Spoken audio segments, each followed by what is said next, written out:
Jake Morrison stood at the observation deck of New Haven Station, watching the morning sun rise over the rocky landscape of Kepler 442b. The orange light painted the mining towers in warm colors, and he could see the transport vehicles already moving between the sites. It was going to be another good day for the colony. 3 years had passed since the first settlers arrived on this distant world. What started as a small mining operation had grown into a thriving community of 847 people. Jake had been here from the beginning, first as a security officer, then as deputy administrator, and now as the colony's commander. At 42, he had seen enough of the galaxy to know that peaceful places like this were rare. The colony lived mostly underground, in a network of tunnels and chambers carved into the solid rock.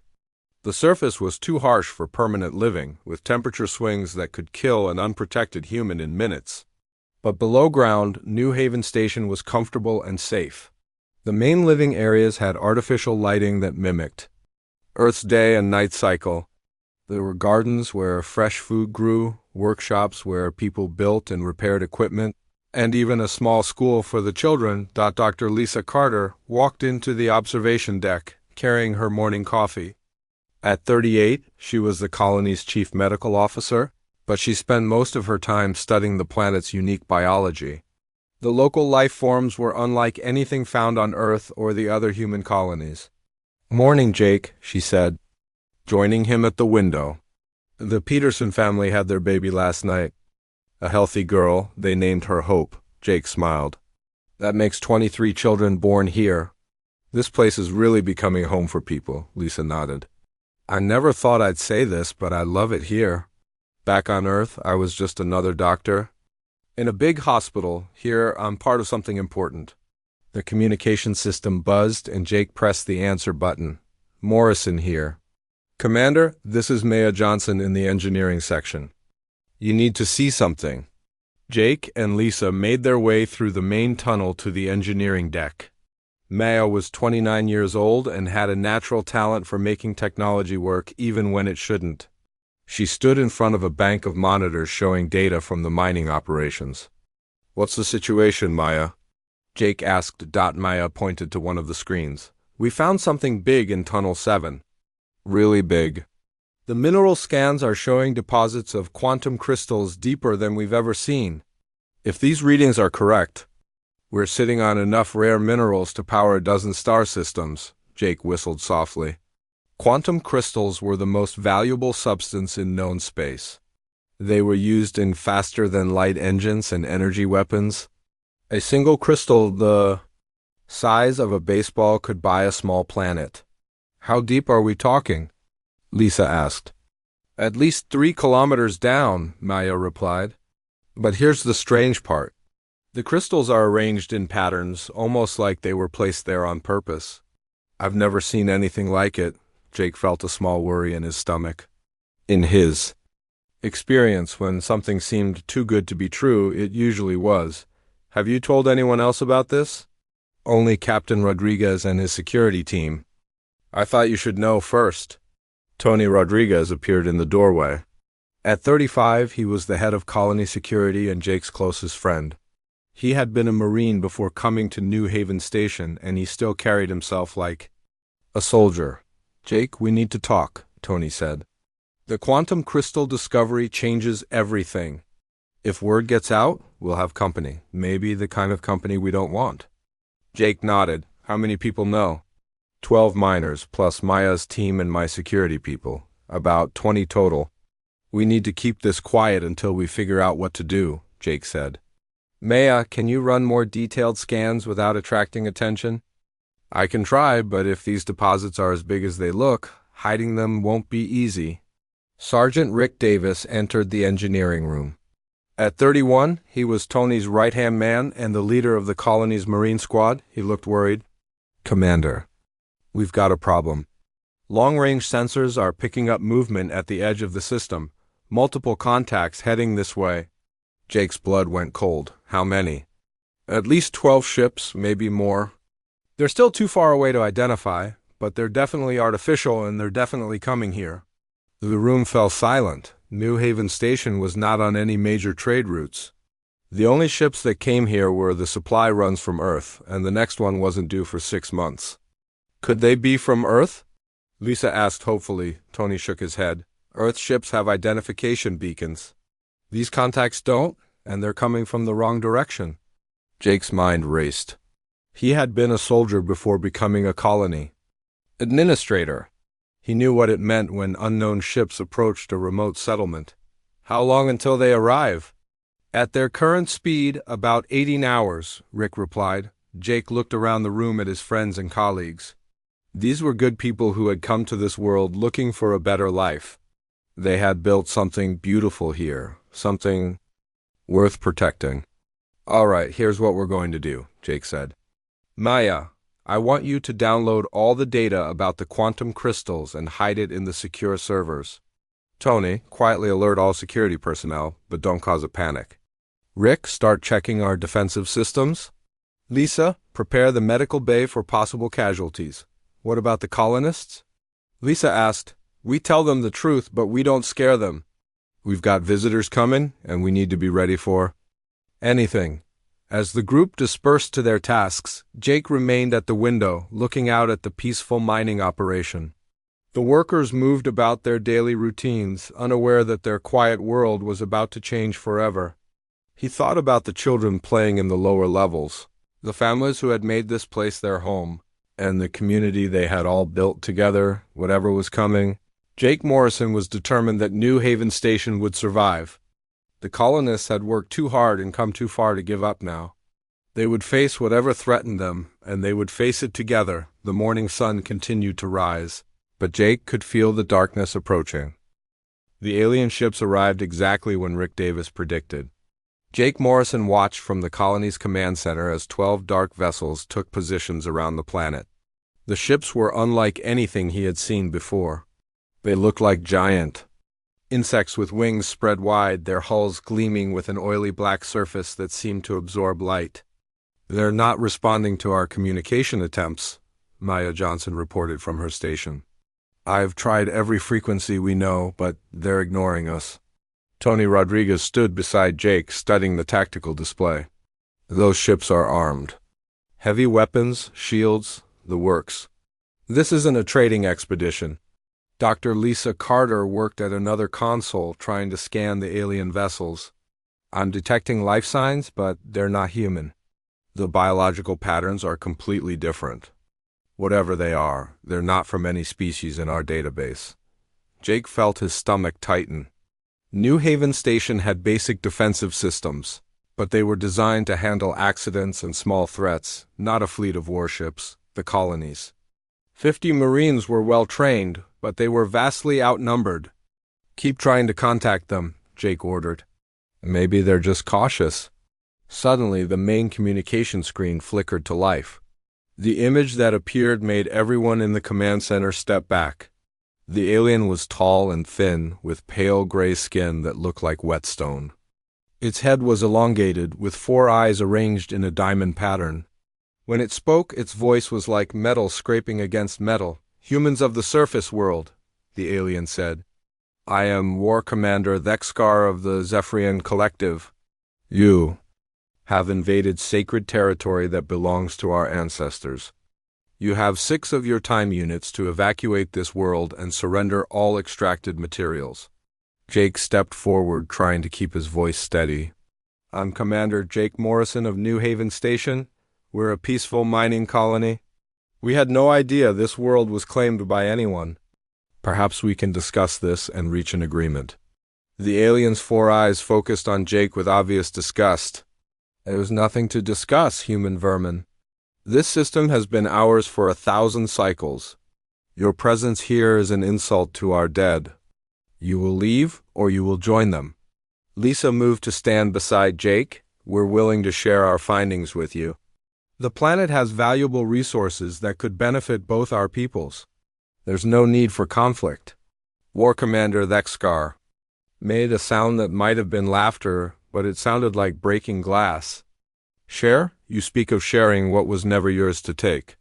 Your species is young and foolish.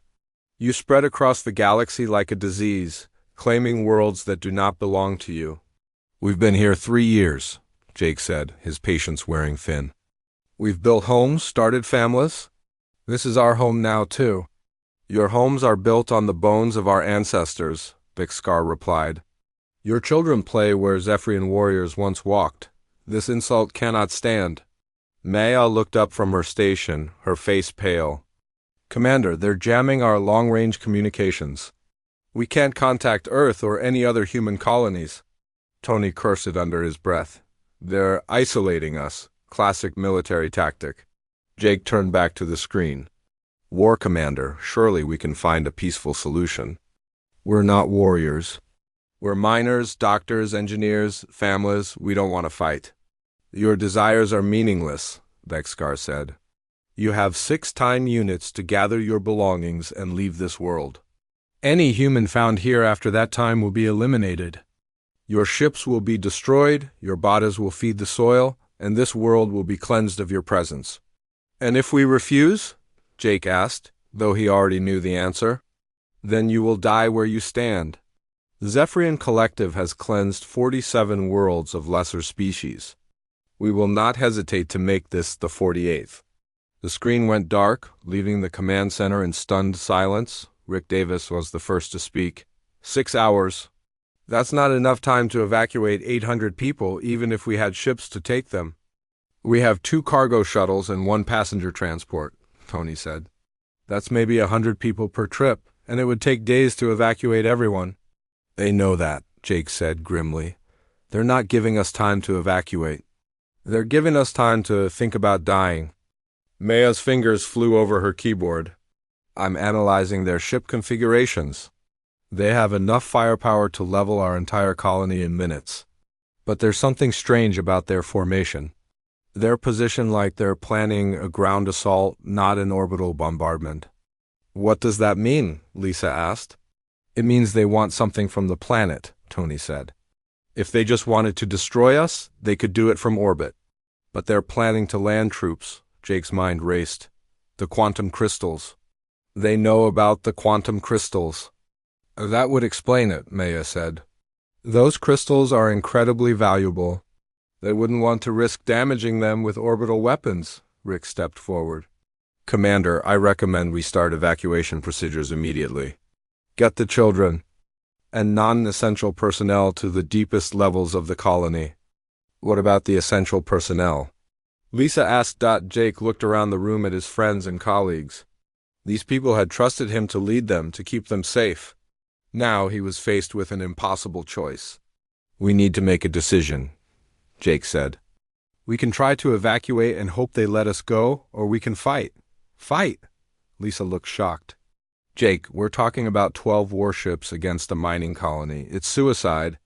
Maybe, Jake said, but this is our home. These people came here to build something better. They trusted us to protect them. If we run now, we lose everything we've built. Tony nodded slowly. The underground tunnels could give us an advantage. We know this place better than they do. We have mining equipment that could be converted to weapons, Maya added. Industrial lasers, explosives, heavy machinery. And we have something they don't expect, Rick said. Determination. They think we're just scared colonists who will run at the first sign of trouble. Jake looked at each of them, seeing the same resolve in their eyes that he felt in his heart. All right, we're not running. We're going to make them regret coming here. The next 6 hours would determine whether New Haven Station survived or became another forgotten colony destroyed by alien invaders. But Jake Morrison was determined that if they were going to die, they would die fighting for their home. The first alien attack came exactly 6 hours after War Commander Thexkar delivered his ultimatum. Jake Morrison felt the ground shake beneath his feet as energy beams from the alien ship struck the surface mining facilities. The lights in. The command center flickered as explosions echoed through the tunnels. Surface installations are taking heavy damage, Maya Johnson reported, her voice tight with concentration. They're targeting the mining towers, the power generators, and the landing pads. Are they trying to destroy the quantum crystals? Lisa Carter asked. No, Tony Rodriguez said, studying the tactical display.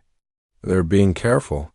They're destroying our ability to escape or call for help, but they're not touching the deep mining sites. Jake pressed the colony-wide communication button. This is Commander Morrison. All personnel move to emergency stations. Families with children proceed to the deepest levels immediately. This is not a drill. Throughout the colony, people moved with practiced efficiency. They had trained for emergencies, though no one had expected an alien invasion. Parents carried children toward the secure areas while technicians shut down non-essential systems to conserve power. Rick Davis appeared in the command center, fully armed and ready for battle. Commander, the surface is lost. They've destroyed our communications array and most of our heavy equipment. But the underground sections are intact. What about our defenses? Jake asked. The automated surface guns lasted about 30 seconds. Rick replied, but they were never designed to fight warships. We've got small arms, some explosives, and whatever Maya can build for us. Maya looked up from her console. I've been thinking about that. Our mining lasers are designed to cut through solid rock. With some modifications, they could cut through alien armor too, and we have tons of industrial explosives. How long do we have? Tony asked as Jake checked the sensors. They're landing troops now. I count at least 12 dropships, maybe more. If each ship carries 25 soldiers, we're looking at 300 enemy troops. Against 50 Marines and 800 civilians, Lisa said quietly. The civilians won't just hide, Jake said firmly. These people have built this place with their own hands. They'll fight for it. The ground shook again, this time from something. Landing nearby, through the security cameras, they could see the alien soldiers emerging from their ships. The Zephyrians were tall and thin, wearing dark armor that seemed to absorb light. They moved with fluid grace, their weapons glowing with an eerie blue light. They're advancing on entrance tunnel Alpha, Rick reported. Full combat formation. These aren't just soldiers, they're elite warriors. What about the other entrances? Tony asked. Covered. They've got this place surrounded. They know exactly where our tunnel entrances are. Jake felt a chill. How could they know our layout so well? Maya's fingers flew over her keyboard. They've been scanning us. Long-range sensors, probably for weeks. They know everything about our defenses. Then we change the rules, Jake said. Maya, can you seal the main entrances? I can trigger controlled. Cave-ins, but that will trap us inside. Do it. We'll use the mining tunnels they don't know about. The explosions that sealed the main entrances sent shock waves through the colony. The aliens had expected to walk right into the human settlement, but now they found themselves facing solid rock walls. They're trying to blast through, Rick reported. But it's going to take them time. Good, that gives us time to prepare, Jake said. Maya, how are those weapon modifications coming? I've got 3 mining lasers converted to portable units. They're not pretty, but they'll punch through almost anything. I'm also rigging proximity mines using construction explosives. Dr. Lisa. Carter had been quiet, but now she spoke up. I've been analyzing the alien bioscans. They're adapted to a low-oxygen environment. Our atmosphere is actually toxic to them over long periods. That's why they're wearing full environmental suits. Is that useful? Tony asked. Maybe if we can damage their suits, they'll be in trouble. And they'll need to return to their ships regularly to resupply. Jake nodded. Every advantage helps. Rick, what's the status of our people? The families are secure in the deep levels. I've got 43 Marines ready for combat, plus about 60 colonists who volunteered to fight. The rest are helping with supplies and medical support. That's still 3-to-1 odds against us, Tony pointed out. True, but we're fighting on our home ground, Jake said. They're in a maze of tunnels they don't understand, breathing air. That's slowly poisoning them and fighting people who would rather die than give up their home. The first alien breakthrough came at tunnel entrance, Charlie. The Zephyrians had used some kind of plasma torch to melt through the rock barrier. Their advanced scouts entered the tunnel cautiously, their weapons ready. They walked straight into Maya's first trap. The explosion brought down a section of tunnel roof, crushing the alien soldiers beneath tons of rock. The survivors retreated, but Jake knew they would try again. First blood to us, Rick said with grim satisfaction. They'll adapt, Tony warned. They'll be more careful now. Let them be careful, Jake said. Careful means slow. And slow gives us more time to prepare. The next attack came from 3 directions at once. The aliens had learned from their mistake and were now using coordinated assaults. But they were still fighting in unfamiliar territory against desperate defenders. Maya had positioned her converted mining lasers at key choke points. When the alien soldiers advanced, beams of coherent light cut through their armor like paper. The Zephyrians had energy shields, but the industrial lasers were designed to cut through materials that could withstand starship engines. They're pulling back again, Rick reported. We've stopped them at all 3 breach points. Casualties? Jake asked. 2 of our people wounded, both minor. The aliens lost at least 20 soldiers. Jake felt a moment of hope. Maybe they could actually win this. But he knew the real battle was just beginning. The aliens would regroup, adapt their tactics, and come back stronger. War Commander Thexkar had expected to crush a helpless mining colony in a few hours. Instead, he was facing a determined enemy that knew the terrain and refused to surrender. The humans were proving to be far more dangerous than anyone had expected. In the deep tunnels of New Haven Station, Jake Morrison prepared for the next assault.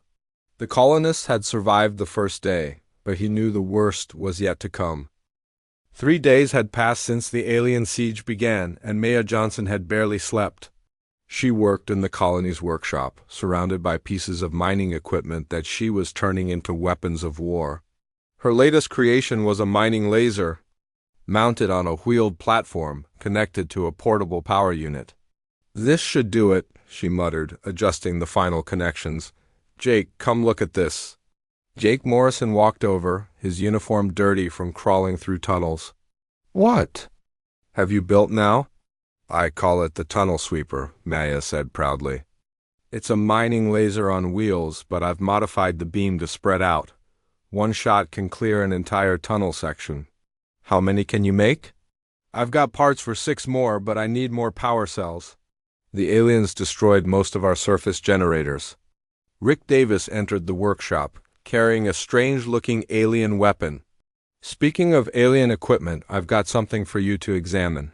Maya's eyes lit up as she took the weapon. Where did you get this? We ambushed a patrol in tunnel. 7, lost 3 of them, but we got their weapons and some equipment. Rick set down a bag filled with alien devices. Some of our people got hurt, but they're alive. Jake picked up one of the alien weapons. It was lighter than it looked, with a smooth surface that seemed to shift color in the light. Can you figure out how it works? Already working on it, Maya said, connecting the weapon to her analysis computer. The power source is unlike anything I've seen. It's some kind of energy crystal, but it's not like our quantum crystals. This one actually generates power instead of storing it. Doctor. Lisa Carter arrived with a medical report. I've been treating the wounded from the Tunnel 7 fight. The alien weapons cause burns, but they're not fatal if treated quickly. However, I learned something interesting about their biology. What's that? Jake asked. Their blood samples show they're suffering from oxygen poisoning. Our atmosphere is slowly killing them. They can only operate for a few hours before they need to return to their ships. That explains why they keep pulling back, Tony Rodriguez said, joining the group. I thought they were just being careful, but they're actually getting sick. Jake smiled grimly. How long can they survive in our atmosphere? Based on the blood analysis, maybe 8 hours maximum before they start having serious problems. After 12 hours, they'd probably die. Maya looked up from the alien weapon. I've got it figured out. This weapon uses a directed energy beam, powered by this crystal. But here's the interesting part. The crystal is unstable. If you overload it, it explodes. How big of an explosion? Rick asked. Big enough to collapse a tunnel. Maybe bigger. Jake's mind raced with possibilities. So we're fighting an enemy that can only operate for 8 hours at a time, and their weapons can be turned into bombs? That's about right, Lisa said. Plus, they're not adapted to fighting in tight spaces. They're built for open warfare. What? About their reinforcements? Tony asked. They must have called for help by now. Maya checked her communication equipment. Actually, I don't think they have. I've been monitoring their transmissions, and they're not sending any long-range signals. I think they're too proud to admit they need help against the mining colony. Jake felt hope growing in his chest. Then we have a chance. Maya, how are the tunnel modifications coming? I've connected most of the old mining tunnels to create a network they don't know about. We can move anywhere in the colony without using the main passages. I've also set up hidden weapons caches throughout the system. And the civilians? Lisa asked. They're not just hiding anymore, Rick said with pride. The miners know these tunnels better than anyone. They're volunteering to guide our combat teams and set up ambush. Even the families are helping, cooking food, treating wounded, making ammunition. Jake nodded.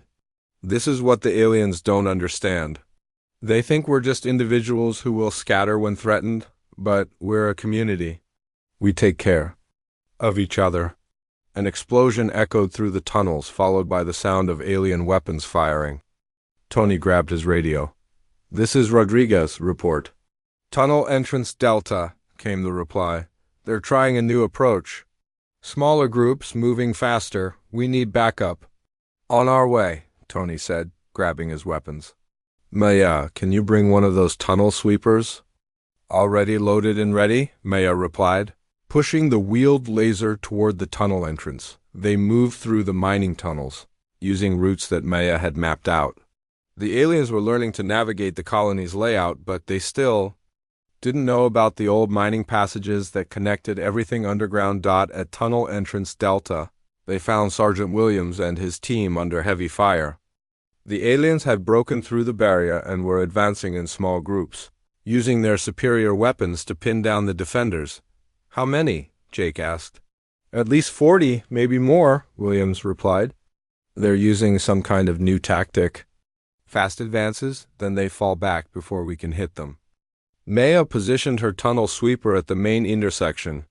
Get everyone behind cover. This is going to be loud. The mining laser fired, its beams spreading out to fill the entire tunnel. The aliens' energy shields flickered and failed under the industrial strength assault. Their screams echoed through the passages as the laser cut through their armor. Clear! Maya shouted. Rick led a team forward to collect the alien weapons and equipment. 15 dead, the rest retreated. That's their worst loss yet. They're getting desperate, Tony observed. These attacks are getting more aggressive. Jake examined one of the fallen aliens. The creature's face was pale and its breathing was labored. Lisa was right. They're dying from our atmosphere. Commander, Williams said, pointing to his radio. I'm getting reports from all sectors. They're attacking everywhere at once. This is their big push. Jake realized what was happening. The aliens were running out of time. They needed to win quickly or they would lose too many soldiers to the poisonous atmosphere. This is it, he said. They're betting everything on one massive assault. If we can stop this, we win.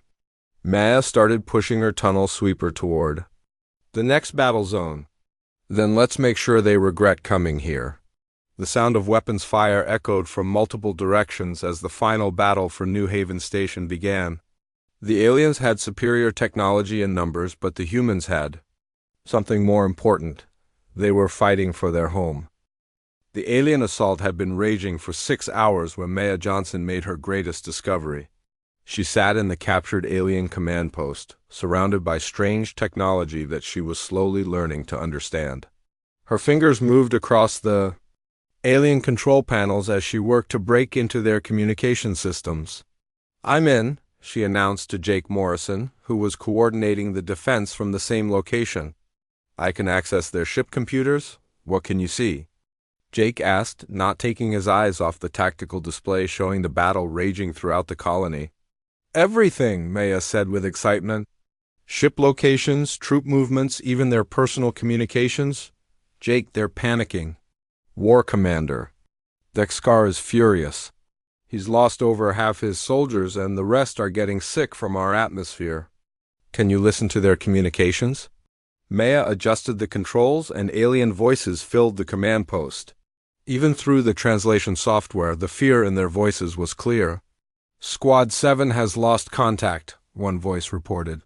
Squad 12 is requesting immediate evacuation due to atmosphere poisoning. Denied, came Nexkar's angry reply.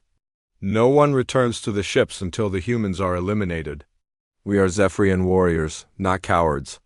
But War Commander, the humans are not fighting like the report said. They are using our own weapons against us. They have turned their mining equipment into weapons more powerful than our standard arms. Jake smiled grimly. They're learning that humans are dangerous when cornered. Maya continued working on the alien systems. Jake, I think I can do more than just listen. I might be able to take control of their ships. Do it, Jake ordered, but be careful. We don't know what safeguards they might have. Meanwhile, Rick Davis was leading a team through the mining tunnels toward the alien landing zone. With him were 20 volunteers, including several miners who knew every inch of the underground passages.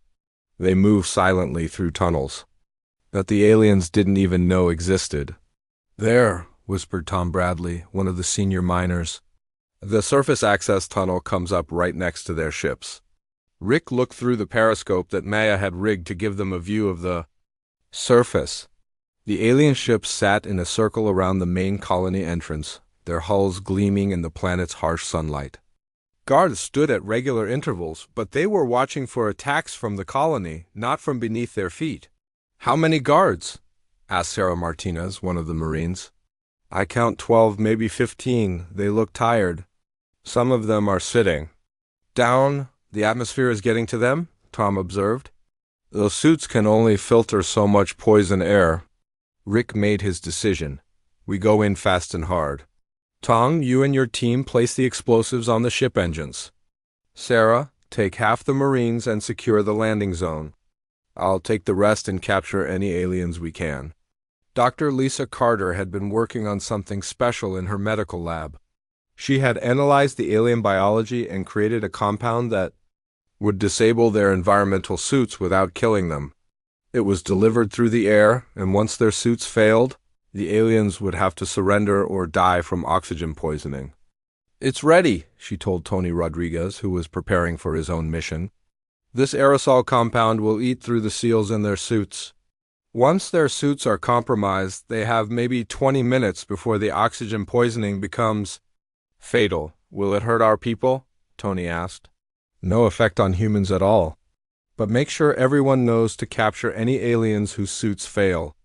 I don't want anyone dying if we can avoid it. Tony nodded and headed for his assignment. He was leading a team to attack the alien command center that had been set up near the main colony entrance. It was time to take the fight directly to War Commander. Dexkar, the surface attack began at exactly the same moment in 3 different locations. Rick's team emerged from the hidden tunnel and immediately began placing explosive charges on the alien ships. The guards were caught completely off guard. They had never expected an attack from below.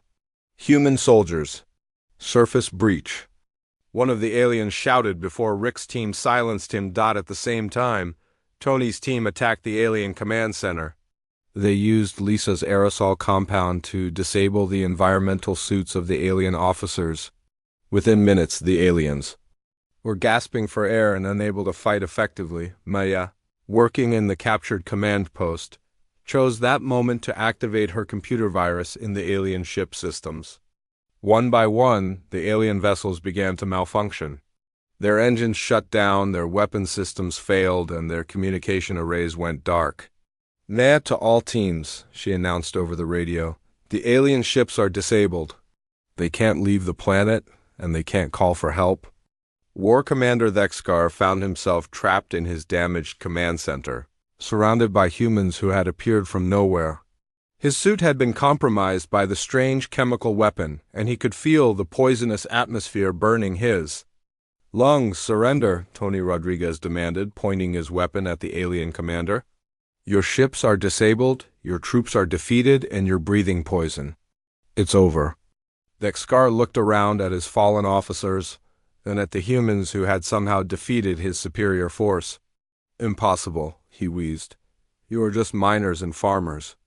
We are Zephyrian warriors. You're right, Tony said. We are miners and farmers, but this is our home, and we'll do whatever it takes to protect it. Throughout the colony, the remaining alien forces were being systematically captured or eliminated. Without their ships, their command structure, or their environmental suits, they had no choice but to surrender. The humans offered medical treatment to any alien who laid down their weapons. Jake Morrison stood in the main command center, watching as the last pockets of alien resistance were eliminated. Maya had given him complete control of the alien fleet. Lisa had saved the lives of dozens of captured aliens, and Rick had secured the surface. Status report, Jake requested. All alien forces captured or neutralized, Rick reported. We control their ships and all their equipment. Casualties? Jake asked. 17 of our people wounded, none killed. We were lucky, Jake looked around at his friends and colleagues. They had done the impossible. A small mining colony had defeated an entire alien invasion force. But more than that, they had proven that humans would never be easily conquered. The Zephyrian collective had expected to crush New Haven Station in a few hours. Instead, they had lost an entire fleet and learned a valuable lesson about underestimating human determination. War Commander Thexkar sat in the medical bay of New Haven Station, breathing through an oxygen mask that kept him alive. His gray skin had turned an ugly purple color from the atmosphere poisoning, but Dr. Lisa Carter's treatment was slowly helping him recover. Around him, 37 other Zephyrian survivors received the same care from the humans they had tried to destroy. You should let us die, Thexkar wheezed to Jake Morrison, who sat across from him. We came here to kill you all. Why do you heal us? Jake looked at the alien commander with something that might have been pity, because that's what humans do. We help those who need help, even our enemies. Your species is weak, Thexkar said. But his voice lacked the conviction it had held before. Mercy is a flaw that will destroy you. No, Jake replied quietly. Mercy is what makes us strong. It's what makes others want to stand with us instead of against us. Maya Johnson entered the medical bay, carrying a tablet filled with data. Jake, I've finished analyzing their computer systems. You need to see this. Jake followed Maya to a quiet corner where they could talk privately. What did you find? The Zephyrian collective isn't as powerful as they pretended, Maya said, showing him the data. They've been declining for centuries. Their population is shrinking, their technology is stagnating, and they've been losing territory to other species. So they attack weaker civilizations to feel strong again? Exactly. But here's the interesting part. They've never faced humans before. All their intelligence about us came from observing our peaceful colonies. They had no idea how dangerous we could be when threatened. Jake studied the information on the tablet. How many worlds have they actually conquered? 47, like Thexkar said.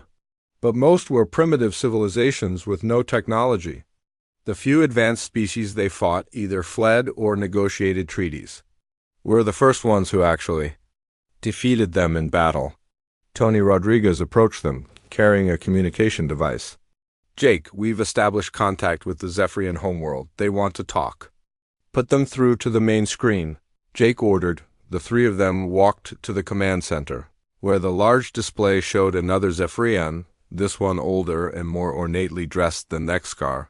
When the alien spoke, his voice carried the weight of authority. I am Supreme Commander Veltaroon of the Zephyrian Collective. You hold our war commander and fleet. State your terms for their return. Jake stepped forward. I'm Commander Jake Morrison of New Haven Station. Before we discuss terms, you need to understand something. Your forces attacked a peaceful colony. Without provocation, we defended ourselves and we won. Impossible, Veltaroon said. Our intelligence indicated that humans were a weak species focused on trade and agriculture. Your intelligence was wrong, Jake said firmly. We are traders and farmers, but we're also fighters when we need to be, and we're very good at it. Maya moved to her console and began transmitting data to the Zephyrian homeworld. I'm sending you complete records of the battle. You can see for yourself what happened here. As the alien commander reviewed the data, His expression changed from arrogance to shock to something that might have been fear. You destroyed an entire invasion fleet with mining equipment? We used what we had, Jake said. That's what humans do. We adapt, we improvise, and we overcome. Rick Davis entered the command center with a report. Jake, we've finished cataloging the captured alien equipment. 12 warships complete with weapons, shields, and faster-than-light drives. Plus enough technology to advance human science by decades. What are your terms?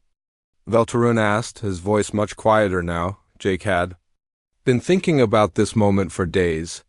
First, you will officially recognize human sovereignty over this system and any other systems we choose to settle.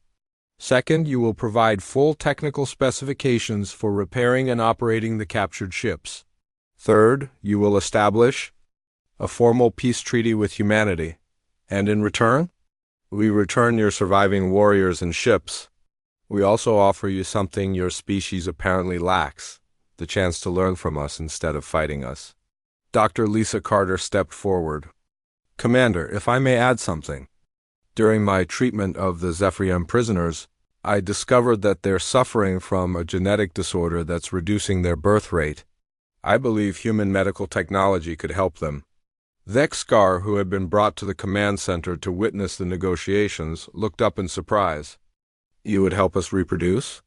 Even after we tried to destroy you? That's what allies do, Lisa said simply. They help each other. Supreme Commander Veltarun was quiet for a long moment. When he spoke again, his voice held a note of respect. That hadn't been there before. The Zephyrian Collective accepts your terms. We will send a diplomatic ship to finalize the treaty. There's one more thing, Jake said. We're going to send a message to every human colony and to Earth itself. They need to know what happened here. They need to know that humans can defend themselves, and they need to know that we're not as helpless as some species think.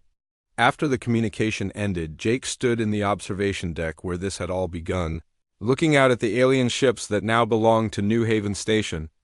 Maya, Tony, Rick, and Lisa stood with him, all of them changed by what they had experienced. What happens now? Lisa asked. Now we rebuild, Jake said. We make this place stronger. We train other colonies to defend themselves. And we make sure that no one ever again thinks that humans are easy targets. The quantum crystals will make us wealthy, Maya pointed out. We can buy defensive systems, hire security forces, build a real military presence. No, Jake said firmly. We don't need to hire protection. We are the protection. What we did here, any human colony can do. We just need to believe in ourselves and in each other. Tony nodded. The Zephyrians learned something important today. Humans are dangerous when you threaten their families. Not just dangerous, Rick added, unbeatable. Jake smiled as he composed the message he would send to Earth and all the human colonies. It would be simple and direct. New Haven Station attacked by alien force destroyed, colony secure. We're not going anywhere. The message would spread across human space, carried by traders and travelers. Soon every species in the galaxy would know the truth about humanity. They might be peaceful farmers and miners most of the time, but when threatened, they became something much more dangerous. War Commander Vexkar had come to cleanse a world of human vermin. Instead, he had discovered that humans were not prey to be hunted. They were predators that had been sleeping,